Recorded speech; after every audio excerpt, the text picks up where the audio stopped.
नमस्कार मित्रांनो, आपल्या चॅनलमध्ये सर्वांचं स्वागत। आज आपण इयत्ता 10वी गणित भाग 1 मधील प्रॉब्लेम सेट 3 यामध्ये काही उदाहरणं सोडवून देतोय। पूर्वीच्या व्हिडिओमध्ये बरीच उदाहरणं मी सोडवून दिलेली आहेत, ते अजून तुम्ही पाहिली नसतील तर आपल्या या व्हिडिओच्या डिस्क्रिप्शन मध्ये तुम्हाला त्याची लिंक मी देतोय, ती तुम्ही बघून घ्या, तुमच्या वहीमध्ये लिहून घ्या आणि आपल्या चॅनलला तुम्ही सबस्क्राइब करा, म्हणजे तुम्हाला प्रत्येक वेळचे नवीन जे व्हिडिओ आहेत ते तुमच्यापर्यंत पोहोचतील। आज आपण प्रॉब्लेम सेट 3 मधील 9वा प्रश्न मी वाचतोय, तुम्हाला स्क्रीनवर दिसेल। Divide 207 in 3 parts such that all parts are in AP and product of two smaller parts will be 4623। याचा मराठीमध्ये असा अर्थ आहे की 207 चे 3 भाग केलेले आहेत आणि ते 3 भाग कसे आहेत, अरिथमेटिक प्रोग्रेशन मध्ये आहेत। आणि दुसरी कंडिशन आहे की product of two smaller parts म्हणजे लहान दोन भागांचा गुणाकार 4623 आहे, तर ते 3 पार्ट कोणते। आता आपल्याला माहिती आहे, पूर्वीच आपण 3 consecutive terms, 4 consecutive terms, 6 consecutive terms कशा मांडायच्या ते तुम्हाला पाठ करा म्हणून सांगितलं होतं, तर त्याचा वापर आता आपण इथं करायचा आहे। आता हे जे 207 आहे, 207 हे 3 पार्ट मध्ये आहे। हे काय आहे, 3 पार्ट मध्ये आहे। म्हणजे पहिला पार्ट जो आहे तो आपला a - d असतो, दुसरा असतो तो a असतो आणि तिसरा असतो तो a + d असतो। आता हे का घेतलेलं आहे मी, हे काय मनाने घेतलंय काय, तर आपल्या मनाने घ्यायचं नाही, तर हे 3 कॉन्सिक्युटिव्ह टर्म्स त्यांनी पुढे काय दिलेलं आहे, these 3 parts are in AP, म्हणजे ते 3 पार्ट्स AP मध्ये असतील तर ते अशा प्रकारचे असले पाहिजेत, असा याचा अर्थ आहे। हे समजलंय का, a - d, a and a + d, आणि या तिघांचं मिळून हे काय झालेलं आहे, 207 झालेलं आहे। लक्षात घ्या, तिघांचं मिळून हे 207 झालेलं आहे। आता हे जे दिलेलं आहे हे आपण काय करायचं आहे, व्यवस्थित फक्त मांडून घ्यायचं आहे आणि ते अरिथमेटिक प्रोग्रेशन किंवा हे a आणि d ची किंमत काढायची आहे। Let these 3 parts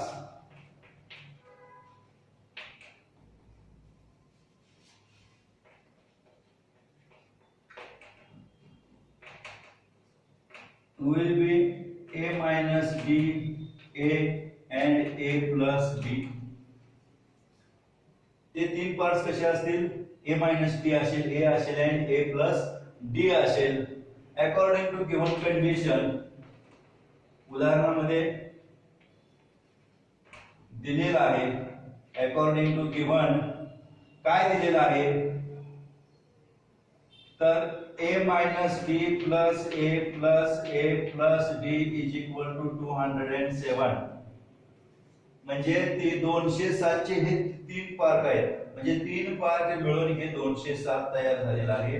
and therefore a + a + a 3a - d + d 0 म्हणजे 207। a = 207/3, a = 3 भाग लावायचा। आता 3 × 1 = 3, 3 × 18, 2 × 3 = 90, 27 म्हणजे 69 a ची किंमत मिळाली आपल्याला 69। आता पुढे काय दिलेलं आहे बघा, नेक्स्ट कंडिशन काय कंडिशन दिलेली आहे, तर प्रोडक्ट ऑफ 2 स्मॉलर पार्ट्स। आता स्मॉलर पार्ट्स हे कशावरून ओळखायचे, तर हा a - d, हा a and हा a + d। समजा a तुम्ही 2 घेतलेला आहे, तर 2 मधून कोणतीही एक संख्या वजा केली तर ती याच्यापेक्षा काय होणार आहे, लहानच येणार आहे, बरोबर आहे। आणि या 2 मध्ये तुम्ही कोणतीही संख्या मिळवली तर याच्यापेक्षा हा a लहान येणार आहे।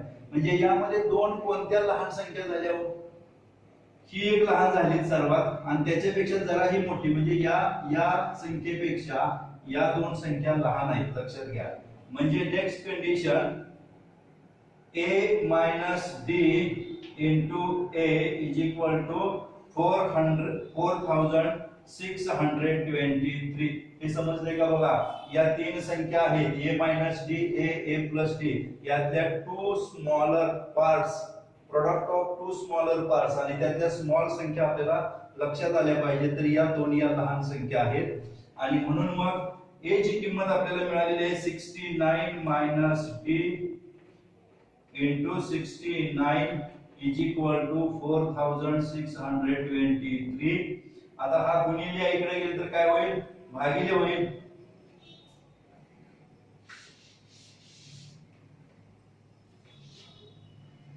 हा या कंसाला हा गुणिले आहे 69, तो इकडे गेला तर काय होईल, भागिले. म्हणजे काय होईल बघा, 69 वजा d बरोबर 4623 भागिले 69. कितीचा भाग लागेल, 67 चा भाग लागेल. वेळ जास्त जाणार भागाकार करण्यात, तुम्ही भागाकार करू शकता घरी किंवा आपल्या वहीमध्ये करा. 4623 भागिले 69 तर 67 चा भाग लागेल. आणि म्हणून 69 minus d is equal to 67 minus d is equal to 67 minus 69 and minus d is equal to minus 2, that is d is equal to 2. म्हणजे a ची किंमत मिळाली आपल्याला 69, d ची किंमत मिळाली 2 आणि मग ते जे तीन पार्ट्स आहेत, therefore that three parts will be a minus d. पहिला a किती आहे, 69 आहे, minus 2 is equal to 67. Second a आहे म्हणजे 69, इथं आला 69.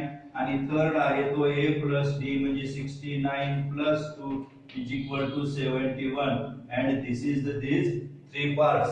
या तिघांची जर बेरीज केली तर ती आपल्याला 207 मिळाली पाहिजे, कारण का 207 हे तीन पार्ट मध्ये विभागलेलं आहे. आणि म्हणून 9 1 10 आणि 7 17 7 7 1 7 आणि 1 8 आणि 7 14 2 20. म्हणजे 207 बरोबर येतं. 207 हे या तीन पार्ट मध्ये विभागलेलं आहे असा याचा अर्थ होतोय. लिहून घ्या. 10वा प्रश्न आहे, there are 37 terms in an AP. The sum of three terms placed exactly at the middle is 225 and the sum of the last three terms is 429. Write the AP. याचा अर्थ असा आहे मित्रांनो की आपल्याला काय केलेलं आहे, 37 टर्म असलेली AP आहे. अरिथमेटिक प्रोग्रेशन मध्ये एकूण किती अंक असतील, तर 37 अंक असतील, संख्या असतील, टर्म्स असतील किंवा पद असतील, 37 पद. आता यामध्ये काय म्हटलं, the sum of three terms placed exactly at the middle is 225.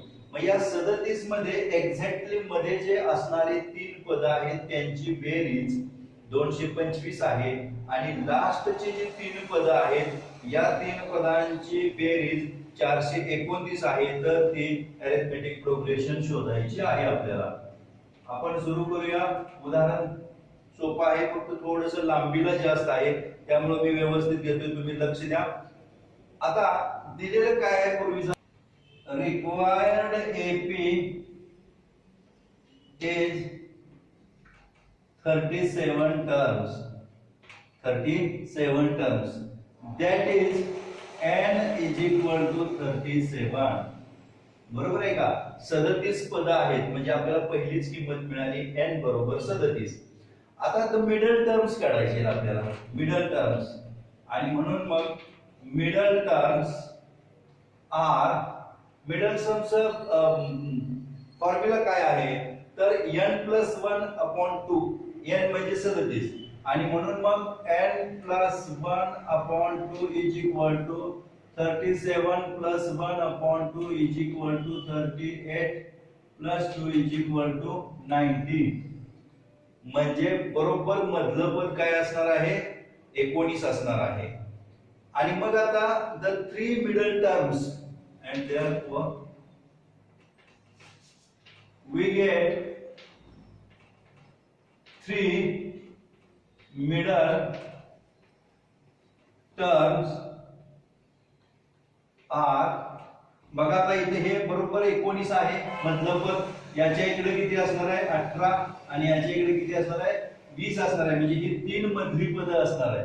बरोबर मध्ये कोण आहे 19, त्याच्या इकडे 18 आणि त्याच्या इकडे 19, म्हणजे ही 3 मधली पद असणार आहेत. आणि या तिघांची बेरीज किती आहे 225 आहे, 225.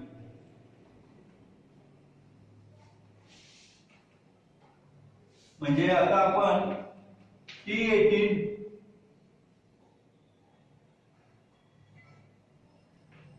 T19 and T20 are the three middle terms. हे लक्षात येते का बघा. पहिल्यांदा बरोबर मधली संख्या आपण काढली 19 मधलं पद, त्यानंतर 3 मधले पद काढायचे. आपल्याला 3 काढण्यासाठी 19 च्या अगोदरचा 18 आणि 19 च्या पुढचा 20. and therefore from given condition काय कंडिशन दिलेली आहे तर या तिघांची बेरीज 225 आहे. Given condition T18 plus T19 plus T20 is equal to 225. आता T18 म्हणजे काय आहे तर आपल्याला सूत्र माहिती आहे, formula Tn is equal to a plus n minus 1 into d. बरोबर आहे का, हा फॉर्म्युला आहे. आता Tn म्हणजे 18 व पद काढायचं, तर T18 is equal to a plus 18 वजा 1 into d. T18 is equal to a plus 17d. आता यावरून लक्षात येईल की 18 व पद असेल तर a plus 17d. Similarly T19 is equal to a plus 18d and T20 is equal to a plus 19d. हे तुम्हाला लक्षात आलं पाहिजे की 18 व पद असेल तर 18 वजा 1 17 गुणिले d म्हणजे 17d. 18 पेक्षा 1 न कमी. 19 असेल तर 1 न कमी 18. 20 असेल तर 1 न कमी 19d. ओके. आता या तिघांची बेरीज किती आहे 225 आहे. According to condition a plus 17d plus a plus 18d plus a plus 19d is equal to 225. लक्षात घ्या.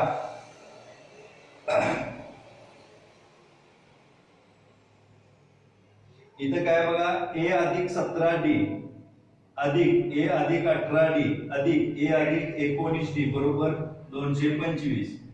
a 3a प्लस 19 18 17 9 आणि 17 आणि 7 24 2 54d बरोबर 225. 3 न भाग जातोय, डिवाइडिंग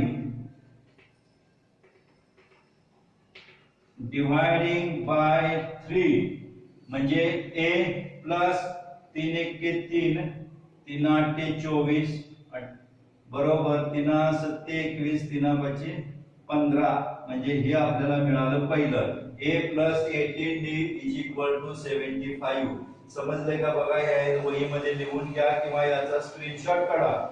अजून एवढंच उदाहरण आहे, त्यामुळे मला हा फळा काय करावा लागणार आहे, पुसावा लागणार आहे.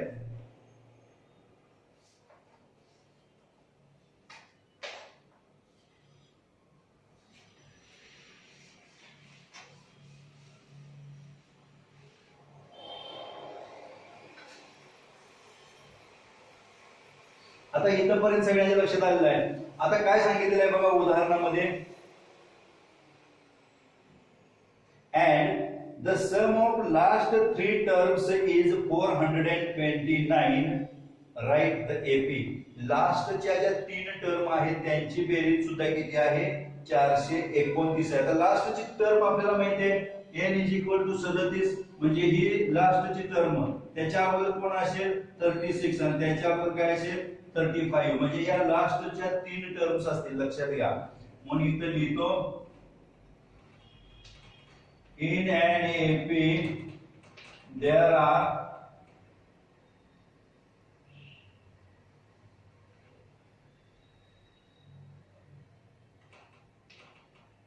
3 last term will be काय येणार आहे T35 T36 and T37 या लास्टच्या 3 पद असणार आहेत आणि मग गिव्हन कंडिशन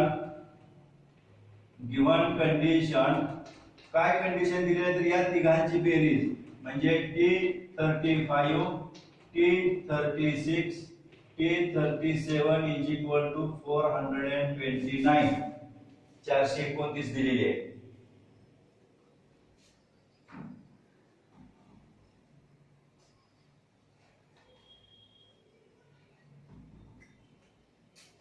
आता मगाच्या सारखं इथं T35 आहे म्हणजे काय येईल T35 is equal to A plus 34D बरोबर आहे का. त्यानंतर T36 is equal to A plus 35D and T37 is equal to A plus 36D. आताच मी हे सोडवून दाखवलेलं आहे कसं येतं ते आणि या तिघांची बेरीज and therefore A plus 34D plus A plus 35D plus A plus 36D is equal to 429. A 3A plus 6 5 11 आणि 4 15 चा 1 3 त्रिक 9 1 10 म्हणजे 105 D बरोबर 429. याला 3 न भाग जातोय डिवाइडिंग बाय 3 3 न भाग लावून काय येतंय बघूया आता.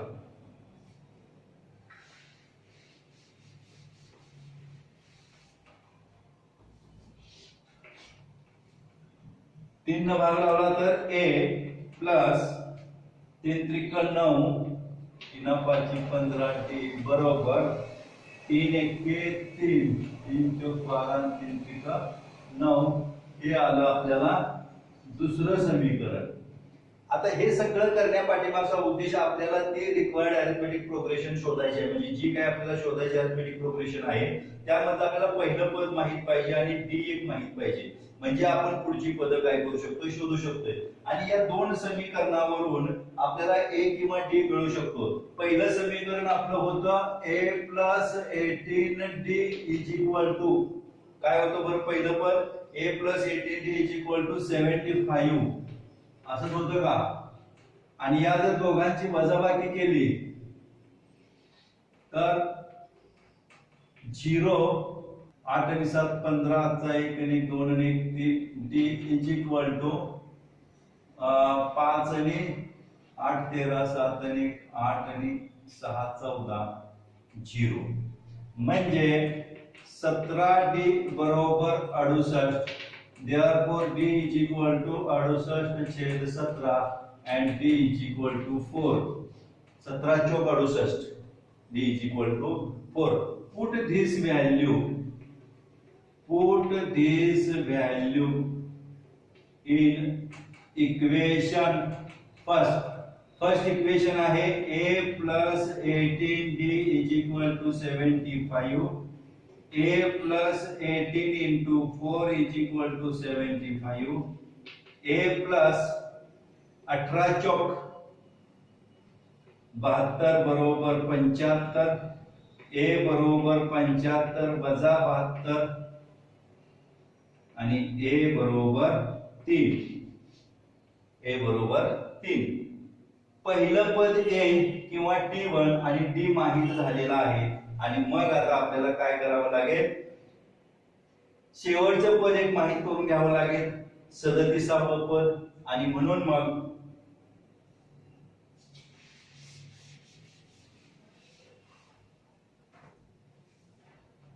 we find 37th term that is Tn is equal to A plus n minus 1 into D.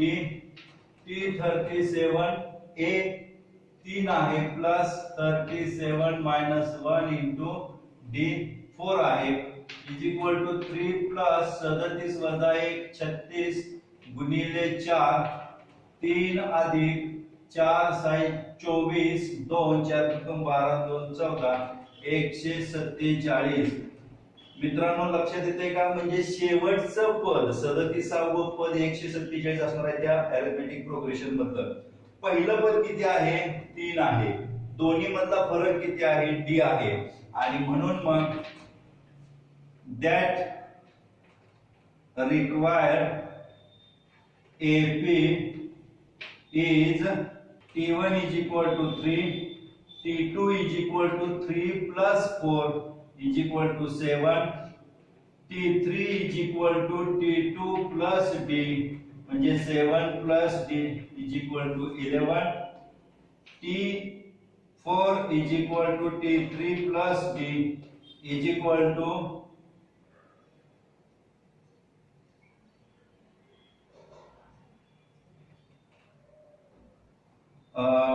11 plus 4 is equal to 15 आणि आपल्याला शेवटचं पद माहित आहे 147 and therefore AP is equal to पहिलं पद आहे 3 दुसरं आहे 7 तिसरं आहे 11 चौथा आहे 15 डॅश डॅश डॅश डॅश आणि 37वा किती असेल 147. अशी ही अरिथमेटिक प्रोग्रेशन असेल. आपल्याला व्यवस्थित दिसण्यासाठी म्हणून मी थोडंसं मोठं अक्षर काढलं परंतु उदाहरण मोठं आहे तुम्ही लिहून घेतलं असेल त्या वेळेला स्क्रीनशॉट काढला असेल अशा पद्धतीने तुम्ही एक सलग असं वहीमध्ये लिहून घ्यायचं आहे. हे उदाहरण तुम्ही 2-3 वेळेला बघा वहीमध्ये लिहून घ्या आणि अशा प्रकारची इतर उदाहरणं सोडवण्याचा सराव करा. धन्यवाद.